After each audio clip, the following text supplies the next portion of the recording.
കേരള നിയമസഭയുടെ 60ാം വാർഷികത്തോടനുബന്ധിച്ച് ആദ്യ നിയമസഭാംഗമായ കെ.ആർ. ഗൗരിയമ്മയെ മുഖ്യമന്ത്രിയുടെ നേതൃത്വത്തിൽ മന്ത്രിസഭാംഗങ്ങൾ ആദരിച്ചു.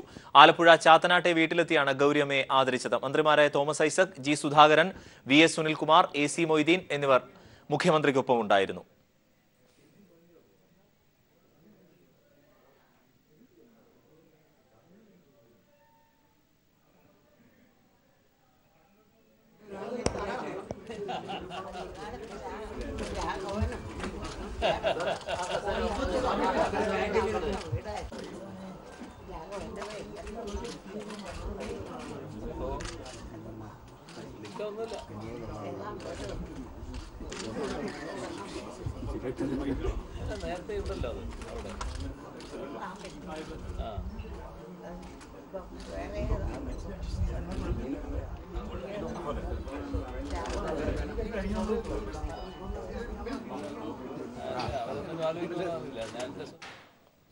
നിയമസഭയുടെ 60ാം വാർഷികത്തോടനുബന്ധിച്ച് രാഷ്ട്രശില്പികളുടെ പ്രതിമകളിൽ നടത്തിയ പുഷ്പാർച്ചനയിൽ കേരളത്തിലെ ആദ്യ മുഖ്യമന്ത്രി EMS നമ്പൂതിരിപ്പാടിന്റെ പ്രതിമയോട് പ്രതിപക്ഷത്തിന്റെ അനാദരവ്. ഗാന്ധിജിയുടെയും നെഹ്റുവിന്റെയും അംബേദ്കറുടെയും പ്രതിമകളിൽ പുഷ്പാർച്ചന നടത്തിയ പ്രതിപക്ഷം EMSന്റെ പ്രതിമയിൽ പുഷ്പാർച്ചന നടത്തിയില്ല. ആദ്യ നിയമസഭയുടെ 60ാം വാർഷികാഘോഷത്തിന്റെ ഭാഗമായാണ് നിയമസഭാ മന്ദിരത്തിന് മുന്നിലെ രാഷ്ട്രശില്പികളുടെ പ്രതിമകളിൽ പുഷ്പാർച്ചന ചടങ്ങ് സംഘടിപ്പിച്ചത്. EMSന്റെ പ്രതിമയോട് പ്രതിപക്ഷം അനാദരവ് കാട്ടി. പ്രതിമയിൽ പുഷ്പാർച്ചന നടത്താനെത്താതെ UDF MLA-മാർ മാറി നിന്നു. UDF പാർലമെന്ററി പാർട്ടിയുടെ തീരുമാനമനുസരിച്ചായിരുന്നു UDFന്റെ പ്രതിഷേധവും ഈ അനാദരവും. എന്നാൽ ഗാന്ധിജി, ജവഹർലാൽ നെഹ്റു, അംബേദ്കർ എന്നിവരുടെ പ്രതിമകളിൽ പ്രതിപക്ഷ MLA-മാർ പുഷ്പാർച്ചന നടത്തി. പുഷ്പാർച്ചനയ്ക്ക് ശേഷമാണ് പഴയ നിയമസഭാ ഹാളിൽ പ്രത്യേക സമ്മേളനം ചേർന്നത്. ചോദ്യോത്തരവേളയെ തുടർന്ന് സ്പീക്കറും സഭാകക്ഷി നേതാക്കളും ആദ്യകാല നിയമസഭകളെ അനുസ്മരിച്ച് സംസാരിച്ചു. ഗൃഹാതുരത്വം നിറഞ്ഞ ഓർമ്മകൾ നിൽക്കുന്ന ചരിത്ര പ്രാധാന്യമേറിയ പഴയ നിയമസഭാ ഹാളിലെ പ്രത്യേക സമ്മേളനത്തിലെ അനുസ്മരണ പ്രഭാഷണത്തിന് സ്പീക്കർ പി. ശ്രീരാമകൃഷ്ണനാണ് തുടക്കമിട്ടത്. ഈ നാട്ടിലെ പോലീസ് സേന ജനമൈത്രിയോടുകൂടി പെരുമാറണമെന്നുള്ള നിർദ്ദേശം നിരന്തരമായി നാം മുന്നോട്ട് വയ്ക്കുകയാണെങ്കിലും ജനങ്ങൾ ഭയപ്പാടോടുകൂടി പോലീസിനെ സമീപിക്കുന്ന സമീപനം ഇന്നും തുടരുന്നത് നിർഭാഗ്യകരമാണ്. ഭരണത്തിൽ വേഗതയാണ് ജനങ്ങൾ ആഗ്രഹിക്കുന്നത്. എന്നാൽ വേഗതയ്ക്ക് തടസ്സം നിൽക്കുന്നതിനെ മറികടക്കാൻ ഇപ്പോഴും സാധിക്കുന്നില്ലെന്നും സ്പീക്കർ പറഞ്ഞു. ചരിത്രത്തിന്റെ ഗന്ധം പടർന്നു നിൽക്കുന്ന കേരള നിയമസഭ നിയമനിർമ്മാണത്തിൽ മഹത്തായ വിപ്ലവം സൃഷ്ടിച്ചിട്ടുണ്ടെന്ന് മുഖ്യമന്ത്രി പിണറായി വിജയൻ അനുസ്മരിച്ചു. നിയമനിർമ്മാണ കാര്യത്തിൽ അതോടൊപ്പം തന്നെ അതിനേക്കാൾ ഉപരിയായി ജാഗ്രത പുലർത്താൻ, അതാണ് പ്രധാന ധർമ്മം എന്ന് കണ്ടുകൊണ്ട് ജാഗ്രത പുലർത്താൻ നമുക്ക് കഴിയേണ്ടതായിട്ടുണ്ട്. ഇന്ത്യക്ക് തന്നെ മാതൃകയായ നിയമനിർമ്മാണങ്ങൾക്ക് കേരള നിയമസഭ സാക്ഷ്യം വഹിച്ചുവെന്ന് തുടർന്ന് സംസാരിച്ച പ്രതിപക്ഷ നേതാവ് രമേശ് ചെന്നിത്തല പറഞ്ഞു. ജനപ്രതിനിധികൾക്ക് വിശ്വാസ്യതയുണ്ടാകണം. ഭരണ പ്രതിപക്ഷ കക്ഷികളുടെ പ്രവർത്തനങ്ങളിൽ കാലോചിതമായ മാറ്റം വരുത്തണം. രാഷ്ട്രീയ പാർട്ടികളുടെ പ്രവർത്തനങ്ങളിലും കാലോചിതമായ മാറ്റം ആവശ്യമാണ്. കക്ഷി നേതാക്കൾക്ക് പുറമെ മുൻ മുഖ്യമന്ത്രിമാരും സഭയിൽ സംസാരിച്ചു. അതേസമയം ചരിത്രമുറങ്ങുന്ന പഴയ നിയമസഭാ ഹാളിൽ പ്രത്യേക സമ്മേളനം വിളിച്ചു ചേർത്തതിലുള്ള നന്ദിയും സന്തോഷവും രേഖപ്പെടുത്താൻ അംഗങ്ങൾ മറന്നില്ല. നിയമസഭയിൽ നിന്ന് സുനിൽ അരിമാനൂർ. വിദ്യാഭ്യാസ വായ്പയെടുത്ത് കടക്കണിയിലായവരെ സഹായിക്കാൻ സംസ്ഥാന സർക്കാരിന്റെ സഹായ പദ്ധതി. 4 വർഷ കാലയളവിൽ സർക്കാർ സഹായത്തോടുകൂടി വിദ്യാർത്ഥിക്ക് വായ്പ തിരിച്ചടയ്ക്കാം. 2016 ഏപ്രിൽ 1 മുതൽ മുൻകാല പ്രാബല്യത്തോടെയാണ് പദ്ധതി നിലവിൽ വരുന്നത്. ചട്ടം 300 പ്രകാരമുള്ള പ്രസ്താവനയിലാണ് മുഖ്യമന്ത്രി പിണറായി വിജയൻ വിദ്യാഭ്യാസ വായ്പാ തിരിച്ചടവ് സഹായ പദ്ധതി പ്രഖ്യാപിച്ചത്. കേരള നിയമസഭയുടെ 60ാം വാർഷികത്തോടനുബന്ധിച്ചുള്ള പ്രത്യേക സമ്മേളനത്തിലായിരുന്നു പ്രഖ്യാപനം. 4 വർഷ കാലയളവിൽ സർക്കാർ സഹായത്തോടുകൂടിയുള്ള ഒരു തിരിച്ചടവ് പദ്ധതിയാണിതെന്ന് മുഖ്യമന്ത്രി പറഞ്ഞു. ഇതൊരു കടാശ്വാസ പദ്ധതിയല്ല. വായ്പാ തിരിച്ചടവ് അവധിക്ക് ശേഷം റീപേയ്മെന്റ് ഹോളിഡേ ഉള്ള 4 വർഷ കാലയളവിൽ സർക്കാർ സഹായത്തോടുകൂടിയുള്ള ഒരു തിരിച്ചടവ് സഹായ പദ്ധതിയാണ്. 1-ാം വർഷത്തിൽ വായ്പയുടെ 90%, 2-ാം വർഷത്തിൽ 75%, 3-ാം വർഷത്തിൽ 50%, 4-ാം വർഷത്തിൽ 25% സർക്കാർ വിഹിതമായി നൽകി തിരിച്ചടവിന് സഹായിക്കും. തിരിച്ചടവ് അവധിക്കു ശേഷമുള്ള 4 വർഷത്തേക്ക് അർഹരായ വിദ്യാർത്ഥികൾക്ക് സർക്കാരിന്റെ സാമ്പത്തിക സഹായം ലഭിക്കും. 2016 ഏപ്രിൽ 1 മുതൽ മുൻകാല പ്രാബല്യത്തിൽ പദ്ധതി നിലവിൽ വരും. 2016 ഏപ്രിൽ 1-ന് കുടുംബ വാർഷിക വരുമാനം 6 ലക്ഷമുള്ള വിദ്യാർത്ഥികൾക്ക് പദ്ധതിയുടെ പ്രയോജനം ലഭിക്കും. അംഗവൈകല്യമുള്ള വിദ്യാർത്ഥികൾക്ക് വരുമാന പരിധി 9 ലക്ഷം രൂപയാണ്. പദ്ധതി നടപ്പിലാക്കിയ ശേഷം ബാങ്കുകളുമായി സർക്കാർ ആലോചിച്ച് 4 ലക്ഷത്തിന് മുകളിലുള്ള വായ്പകൾക്കായി പ്രത്യേക പദ്ധതി തയ്യാറാക്കാൻ നടപടി സ്വീകരിക്കുമെന്നും മുഖ്യമന്ത്രി വ്യക്തമാക്കി. പദ്ധതി നടപ്പിലാക്കുന്നത് വഴി 600 കോടി രൂപയുടെ ചെലവ് വരുമെന്നും മുഖ്യമന്ത്രി സഭയെ അറിയിച്ചു. എസ് ഷീജ, തിരുവനന്തപുരം. നിയമസഭയുടെ 60ാം വാർഷിക ദിനത്തിൽ ചരിത്രമെഴുതി മലയാളം ഭാഷാ ബില്ല് പ്രത്യേക സമ്മേളനത്തിൽ അവതരിപ്പിച്ചു. പുതിയ അധ്യയന വർഷം മുതൽ സംസ്ഥാനത്തെ 1 മുതൽ 10 വരെയുള്ള ക്ലാസുകളിൽ മലയാളം നിർബന്ധമാക്കുന്നതാണ് ബില്ല്. കേന്ദ്ര അധികാരത്തിലുള്ള സ്കൂളുകളിൽ തീരുമാനം നടപ്പാക്കുന്നത് അപ്രായോഗികമാണ് എന്നും ന്യൂനപക്ഷ ഭാഷാ സംരക്ഷണത്തിലും ബില്ലിൽ പ്രതിപക്ഷം വിയോജിപ്പ് രേഖപ്പെടുത്തി. ബില്ല് സബ്ജക്ട് കമ്മിറ്റിക്ക് വിട്ടു. കേരള നിയമസഭാ ചരിത്രത്തിലേക്ക് തിരിഞ്ഞുപോയ വേദി തന്നെ ചരിത്ര പ്രാധാന്യമുള്ള ബില്ലവതരണത്തിനും വേദിയായി. സംസ്ഥാനത്തെ 1 മുതൽ 10 വരെയുള്ള ക്ലാസുകളിൽ മലയാളം നിർബന്ധമാക്കുന്ന 2017 മലയാളം ഭാഷ നിർബന്ധിത ബിൽ. നിലവിൽ സംസ്ഥാനത്തെ ഒരു സ്കൂളുകളിലെയും ഒരു വിദ്യാർത്ഥിയുടെയും അവകാശം ബില്ല് നിയമമാകുമ്പോൾ നഷ്ടമാകില്ലെന്ന് വിദ്യാഭ്യാസ മന്ത്രി സി രവീന്ദ്രനാഥ് പറഞ്ഞു. വിദ്യാർത്ഥികളിൽ സാംസ്കാരിക ബോധമുയർത്തി മാതൃഭാഷ പഠിപ്പിക്കുകയാണ് സർക്കാർ ലക്ഷ്യമെന്നും മന്ത്രി ബില്ല് അവതരിപ്പിച്ചുകൊണ്ട് വ്യക്തമാക്കി. മാതൃഭാഷ പഠിക്കുന്നത് ഭരണഘടനാപരമാണ്, അത് മനുഷ്യന്റെ അവകാശവും കൂടിയാണ്.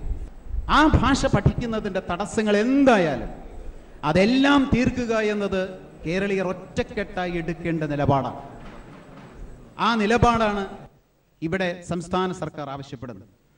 എന്നാൽ ബില്ല് ഭരണഘടനാ വിരുദ്ധമാണെന്ന് പ്രതിപക്ഷം ആരോപിച്ചു. കേന്ദ്രത്തിന്റെ അധികാരത്തിൽ വരുന്ന സ്കൂളുകളിൽ മലയാളം നിർബന്ധമാക്കാൻ സംസ്ഥാന സർക്കാരിന് കഴിയില്ല. ബില്ലിന്റെ നിയമസാധുത പരിശോധിക്കണം. അതുകൊണ്ട് ബില്ലിന്റെ ചർച്ചാവേളയിൽ AGയെ സഭയിൽ വിളിച്ചു വരുത്തണമെന്നും പ്രതിപക്ഷം ആവശ്യപ്പെട്ടു. കോമ്പിറ്റൻസിയുടെ പ്രശ്നം ഡിസ്പ്യൂട്ടിലുള്ളതുകൊണ്ട് എനിക്ക് അപേക്ഷിക്കാനുള്ളത്, ഈ ബില്ലിൽ ചർച്ച ചെയ്യുമ്പോൾ ദയവായി AGയെ വിളിച്ചു വരുത്തി അഭിപ്രായം കേൾക്കണം. നിയമസഭ പരിശോധിക്കാൻ പോയാൽ 2015 ബില്ല് പോലെ ഈ ബില്ലും വഴി കിടക്കും, നിയമമാകാൻ പോകുന്നില്ല. ബില്ലിലൂടെ ഭാഷാ ന്യൂനപക്ഷങ്ങൾക്ക് ഒരാശങ്കയും വേണ്ടെന്ന് മുഖ്യമന്ത്രി പിണറായി വിജയൻ സഭയിൽ വ്യക്തമാക്കി. ബില്ല് ഭരണഘടനാ വിരുദ്ധമല്ലെന്ന് നിയമമന്ത്രിയും കൂട്ടിച്ചേർത്തു. സ്കൂളുകളിൽ മലയാളം പഠിപ്പിച്ചില്ലെങ്കിൽ സ്കൂളിന്റെ NOC റദ്ദാക്കുന്നതിനും ബില്ലിൽ വ്യവസ്ഥയുണ്ട്. വ്യവസ്ഥകൾ ലംഘിക്കുന്ന പ്രധാന അധ്യാപകർക്ക് പിഴശിക്ഷയും ലഭിക്കും. പ്രത്യേക സമ്മേളനത്തിൽ അവതരിപ്പിച്ച ബില്ല് സബ്ജക്ട് കമ്മിറ്റിയുടെ പരിശോധനയ്ക്ക് വിട്ടു. നിയമസഭയിൽ നിന്നും S. ഷീജ. പാതയോര മദ്യശാല നിരോധനത്തിന് ശേഷം അബ്കാരി കേസുകളിൽ 35% വർധനവുണ്ടായതായി എക്സൈസ് മന്ത്രി TP രാമകൃഷ്ണൻ. പഴയ നിയമസഭാ മന്ദിരത്തിൽ മദ്യ ഉപഭോഗം സംബന്ധിച്ച ചോദ്യത്തിന് മറുപടി പറയുകയായിരുന്നു അദ്ദേഹം. മദ്യശാലകൾ പൂട്ടിയതിന്റെ അനന്തരഫലങ്ങളെപ്പറ്റിയുള്ള ചോദ്യോത്തരവേളയോടെയാണ് നിയമസഭയുടെ 60ാം വാർഷിക ദിനത്തിലെ സഭാ നടപടികൾ ആരംഭിച്ചത്. പാതയോരത്തെ മദ്യശാലകൾ അടച്ചുപൂട്ടിയതിനു ശേഷമുള്ള 2 മാസത്തിനിടയിൽ അബ്കാരി കേസുകൾ വർദ്ധിച്ചു എന്ന ഗൗരവതരമായ കണ്ടെത്തൽ എക്സൈസ് മന്ത്രി TP രാമകൃഷ്ണൻ സഭയെ അറിയിച്ചു. സുപ്രീം കോടതി വിധി നടപ്പിലാക്കി തുടങ്ങിയതിന് ശേഷമുള്ള 24 ദിവസത്തിനുള്ളിൽ അബ്കാരി കേസിൽ 35% വർധനവുണ്ടായിട്ടുണ്ട്. NDPS കേസിൽ 67%, കോട്ട്പയിൽ 179%, സ്പിരിറ്റിൽ 100%. ഇതാണ് അവസ്ഥ. സുപ്രീം കോടതി വിധി വന്ന പശ്ചാത്തലത്തിൽ മദ്യശാലകൾ മാറ്റി സ്ഥാപിക്കുന്നത് പല സ്ഥലത്തും സംഘർഷമുണ്ടാക്കുന്നതായി അംഗങ്ങളും സർക്കാരും സഭയെ അറിയിച്ചു. നിയമവിധേയമായി ഷാപ്പുകൾ തുറക്കാൻ ശ്രമിക്കുമ്പോൾ നിയമവിരുദ്ധമായി തടയിടാൻ ശ്രമിക്കുന്നത് ശരിയല്ലെന്ന് മന്ത്രി TP രാമകൃഷ്ണൻ പറഞ്ഞു. മദ്യശാലകൾ പ്രവർത്തിക്കാനുള്ള കടകൾക്ക് ലൈസൻസ് നൽകാനുള്ള തദ്ദേശ സ്വയംഭരണ സ്ഥാപനങ്ങളുടെ അധികാരം പുനഃപരിശോധിക്കുന്ന കാര്യം സർക്കാർ പരിശോധിച്ചു വരികയാണെന്നും മന്ത്രി സഭയെ അറിയിച്ചു. തീരദേശത്ത് 13,000 കോടി രൂപയുടെ ഹെൽത്ത് പാക്കേജ് കൊണ്ടുവരുന്ന കാര്യം സർക്കാർ പരിഗണിച്ചു വരികയാണെന്ന് ഫിഷറീസ് മന്ത്രി J. മേഴ്സിക്കുട്ടിയമ്മ സഭയെ അറിയിച്ചു.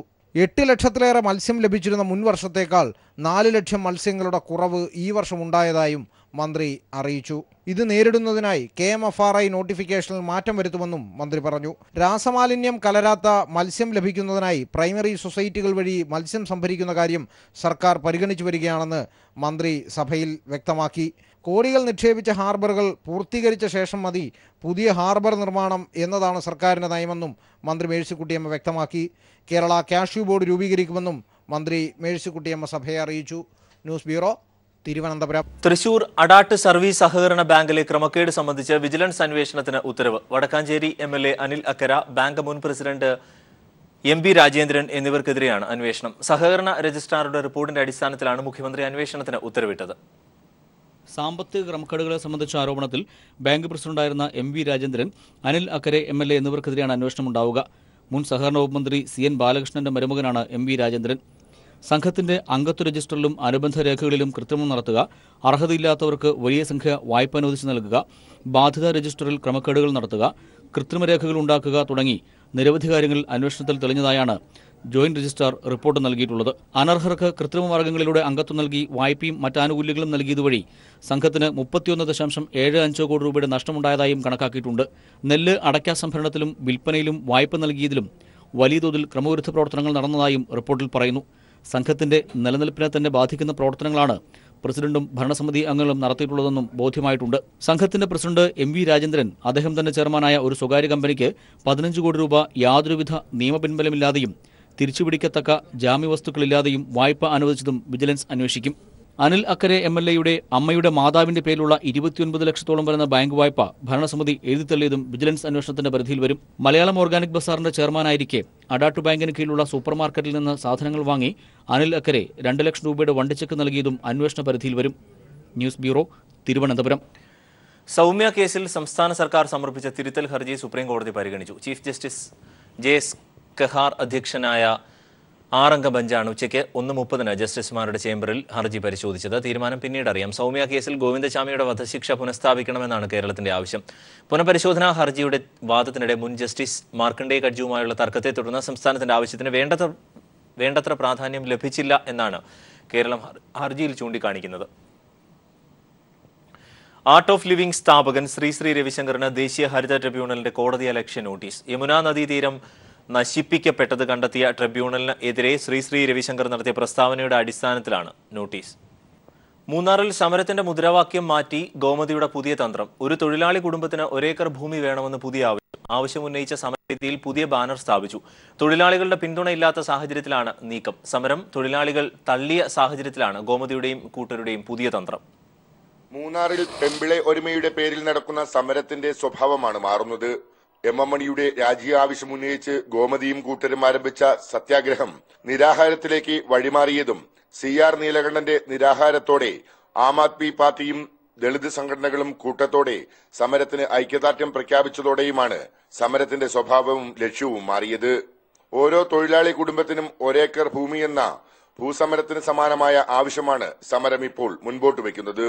ഒപ്പം ടാറ്റയുടെ കൈവശമുള്ള ഭൂമി പിടിച്ചെടുത്ത് വിതരണം ചെയ്യണമെന്ന ആവശ്യവും ഉയർത്തുന്നുണ്ട്. സ്ത്രീകളെ അവഹേളിച്ച മന്ത്രി മാപ്പ് പറയണമെന്ന ആവശ്യത്തിൽ നിന്നും ദളിത് വിരുദ്ധ പ്രസ്താവന നടത്തിയ മന്ത്രിയെ പുറത്താക്കണമെന്ന ആവശ്യമാണ് സമരം ഇപ്പോൾ ഉയർത്തുന്നത്. തോട്ടം തൊഴിലാളികൾക്ക് സർക്കാർ ഭൂമി നൽകാനുള്ള നടപടികളുമായി മുൻപോട്ടു പോകുകയും ജില്ലയിലെ പട്ടയ വിതരണ നടപടികൾ അതിന്റെ അവസാന ഘട്ടത്തിൽ എത്തിയ സമയത്തുമാണ് ഭൂസമരത്തിലേക്ക് മൂന്നാറിലെ സമരത്തെ എത്തിക്കുന്നത്. നിരാഹാര സമരം 2ാം ദിവസം പിന്നിടുമ്പോൾ പുതിയ ആവശ്യങ്ങളാണ് സമരമുന്നണി മുൻപോട്ട് വയ്ക്കുന്നത്. ചെങ്ങറ സമരം പോലെ മൂന്നാറിൽ ഭൂസമരം സൃഷ്ടിക്കുക എന്നതാണ് പുതിയ സമരത്തിന്റെ ലക്ഷ്യം. മൂന്നാറിൽ നിന്നും ക്യാമറമാൻ ദിലീപ് ഗോപിക്കൊപ്പം ലെസ്ലി ജോൺ, ഇടുക്കി. ബോളിവുഡ് നടനും നിർമ്മാതാവും MP-യുമായിരുന്ന വിനോദ് ഖന്ന അന്തരിച്ചു. 70 വയസ്സായിരുന്നു. അർബുദ രോഗബാധിതനായിരുന്ന അദ്ദേഹം മുംബൈയിലെ ആശുപത്രിയിൽ ചികിത്സയിലായിരുന്നു. സംസ്കാരം പിന്നീട് നടക്കും.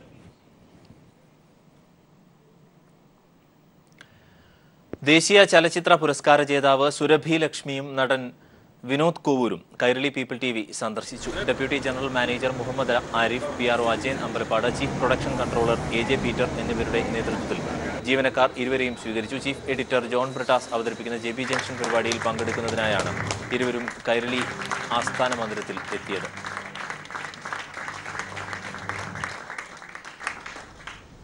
കടുത്ത വരൾച്ചയെ തുടർന്ന് ഇടുക്കിയിലെ പശ്ചിമഘട്ട മലനിരകളിലെ പാടങ്ങൾ കരിഞ്ഞുണങ്ങുന്നു. വേനലിന് മുൻപ് കൃഷിയിറക്കിയ വിളകൾ പോലും വിളവെടുക്കാൻ കഴിയാത്ത അവസ്ഥയിലാണ് കർഷകർ. സമീപത്തെ പട്ടിശ്ശേരി ഡാമിന്റെ നിർമ്മാണ പൂർത്തീകരണത്തിന് കാത്തിരിക്കുകയാണ് കർഷകർ. പശ്ചിമഘട്ട മലനിരകളിലെ കാന്തല്ലൂർ വട്ടവട മേഖലയിലെ കർഷകരാണ് കടുത്ത വേനലിൽ കൃഷിക്കായി വെള്ളം ലഭിക്കാതെ നട്ടം തിരിയുന്നത്. മുൻവർഷങ്ങളിൽ ലഭിച്ച മഴ ഇത്തവണ കനിയാതിരുന്നതാണ് കർഷകരെ ദുരിതത്തിലാഴ്ത്തിയത്. മേഖലയിലെ ഏക്കർ കണക്കിന് പാടങ്ങളാണ് കൃഷിക്കായി സജ്ജമാക്കിയിട്ടും ജലദൗർലഭ്യത്തെ തുടർന്ന് കൃഷിയിറക്കാൻ കഴിയാത്ത അവസ്ഥയിലുള്ളത്. വേനലിന് മുമ്പ് കൃഷിയിറക്കിയ വിളകൾ പലതും പരിപാലിക്കാൻ കഴിയാതെ ഉണങ്ങിക്കരിഞ്ഞ അവസ്ഥയിലുമാണ്. കൃഷിയൊക്കെ ഉണങ്ങിപ്പോയിരിക്കുക. നാട്ടുകാരനൊക്കെ കൃഷി കാർട്ട് ഉണങ്ങിപ്പോയി, മല്ലി ഉണങ്ങിപ്പോയി, വെളുത്തുള്ളി ഉണങ്ങിപ്പോയി, ബീൻസ് ഉണങ്ങിപ്പോയി, എല്ലാം ഉണങ്ങിപ്പോയിട്ടാണ് ഞങ്ങൾ ഇരിക്കുന്നത്. ഈ മേഖലയിലെ ജലദൗർബല്യം പരിഹരിക്കാൻ പട്ടിശ്ശേരി ഡാമിന്റെ നിർമ്മാണത്തിലൂടെ മാത്രമേ കഴിയൂ. എന്നാൽ 2014 ആരംഭിച്ച ഡാമിന്റെ നിർമ്മാണ പ്രവർത്തികൾ ഇന്നും എങ്ങുമെത്തിയിട്ടില്ല.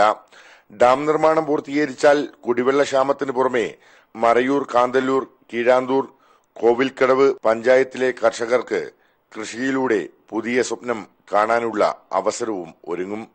News bureau, Idukki.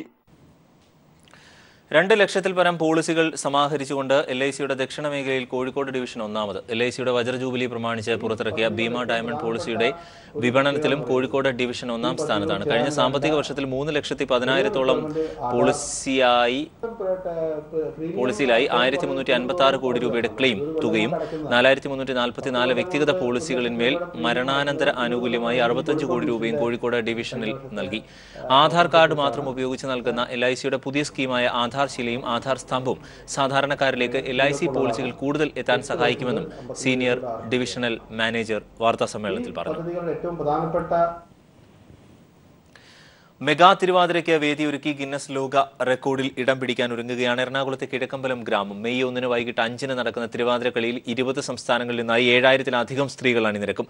പ്രമുഖ വ്യവസായ സ്ഥാപനമായ കിറ്റെക്സ് ഗ്രൂപ്പും ചാവറ സാംസ്കാരിക കേന്ദ്രവും നൃത്തവിദ്യാലയമായ പാർവണേന്ദുവുമാണ് സംഘാടകർ.